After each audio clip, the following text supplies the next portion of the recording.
What if you could fix your mistakes and actually never make them? What if you could stop yourself from eating too much dessert? What if you could stop yourself from skipping the workout? What if you could stop yourself from stopping after you just started and you only did 5 minutes of exercise?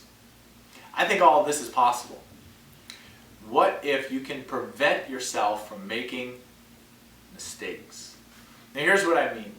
When I'm working with somebody and they really want to get into the mistakes they repetitively make, I don't go to Atomic Habits. I don't go to Charles Duhigg's work. I actually go to something really practical. And it's anticipating your mistakes and just agree not to make them. Here's what I mean. If I were to ask you, what's the mistake you can make today that you wouldn't do? Or what's a mistake you're going to make over this next week? Say you're looking at it from Sunday ahead. This next week's getting ready to start. What's the mistake you were going to make? You would probably draw a blank. Unless you really have a mistake right there to pull right out in front. But like the rest of us, you might draw a blank. So what I would do is I would ask you to do this exercise. I would ask you to write out your schedule. Day by day. Monday, here's the schedule. Tuesday, Wednesday, Thursday, Friday. If you work Saturday, Saturday. After you have your schedule down, I'd ask you to write down your projects. What are the projects you're working on? So you have linear time, and then you have your projects. What projects are you working on? 3 projects. A, I'm working on this project with this person. B, this project. C, this project. So you have your schedule, linear time, you have your projects, which have nothing to do with time. That might be you have to get something fixed in your house and you're waiting for a plumber, or you're waiting for X, Y, or Z, but you're waiting for somebody else, or you're waiting for some deliverable from yourself, and it's not day-to-day operations in terms of schedule. So you have your schedule, your projects, and then I would ask you about your health. When are you trying to exercise? Where are you trying to eat well? Where are you trying to have some quiet time? Have you write those out.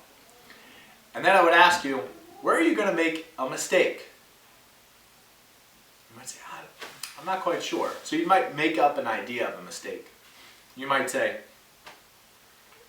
I'm probably going to work too late, and I probably won't exercise long enough, and I'll probably get a little anxious about something.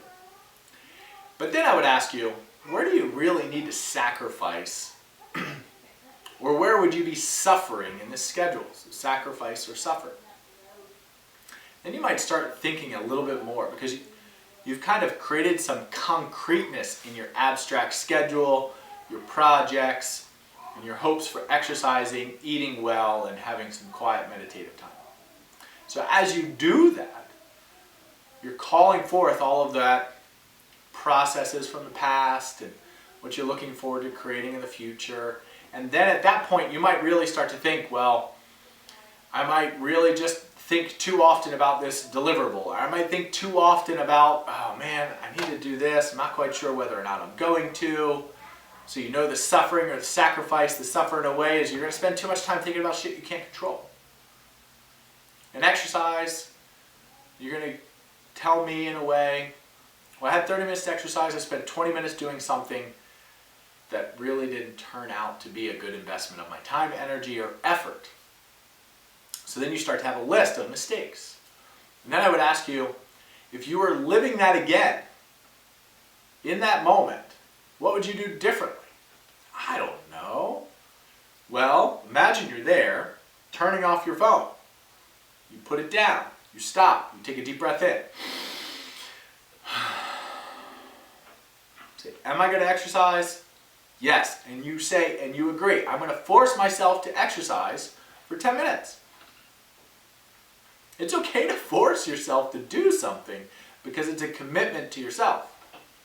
And so what most people don't understand is they're not anticipating a mistake, and they're not thinking about how they would act differently in order to get a different outcome, which is, well, what's the positive solution? What's the positive result that you actually want to have happen now that you're anticipating this mistake? And then you have to imagine that. I'm there, instead of stopping after 5 minutes and exercising for 15 minutes for a whole week, I would do 10 minutes. And then I would do 2/3 of my exercise in one 10-minute shot instead of 5 minutes over 3 to 5 days. That's tremendous. And in order to enrich it, I might ask you, just to kind of play with this a little bit, I think this is a little bit more for our imagination than anything else, but what's really important? What's a key characteristic of you actually doing this? And you might say something like, I need to believe exercising is more important than looking at my phone.